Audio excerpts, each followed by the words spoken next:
Hello everyone, good evening. সবাই কি করছো আর কেমন আছো কমেন্টে জানাও। আর আমি তো জাস্ট এই শুয়েছিলাম একটুখানি।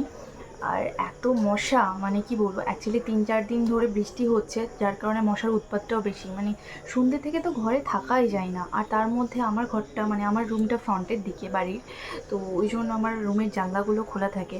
কারণ অ্যাকচুয়ালি আমার বাড়িতে ডিলার আছে, আর তার কারণে হলো অনেক লোকজন আসা যাওয়া করে যখন তখন। তো জানলাটা খোলা থাকলে অ্যাকচুয়ালি বোঝা যায় যে কে কখন ঢুকছে, আসছে, বেরোচ্ছে।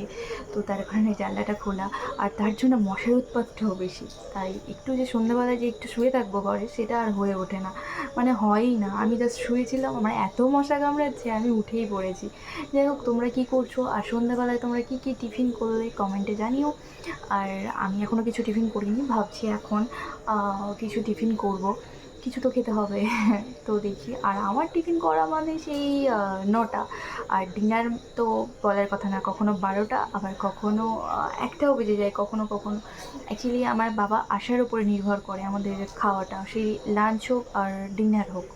তো তোমরা কে কী করছো? আর আজকে তো সারা দিনটা মানে প্রচণ্ড বৃষ্টি, মানে দুদিন ধরে বৃষ্টি হচ্ছে, বাট আজকে একটু বেশিই বৃষ্টি হচ্ছে, মানে সকাল থেকে বেশি বৃষ্টি। কালকে রাতেও হয়েছে, কালকেও সারাদিন হয়েছে, বাট আজকে বৃষ্টিটা একটু বেশি। তো তোমরা আজকে বৃষ্টির দিনে কে কী করছো একদম মানে আমাকে কমেন্টে জানাও। আর আমি তো বেসিক্যালি খুব একটা বাড়ির থেকে বেরোই না, সবসময় এই চার দেওয়ালের মধ্যেই, ঘরের মধ্যেই থাকি। অ্যাকচুয়ালি আমার এখানে সেরকম খুব একটা ফ্রেন্ড নেই যে কোথাও বেরোবো বা যাবো, ঘুরতে যাবো, সেটা হয় না। তো আমার দিদি টিদিরা আসলেই তো তখন হলো মানে একটু বেরোই বা ঘুরতে যাই, এই আর কি। তো চলো, টাটা।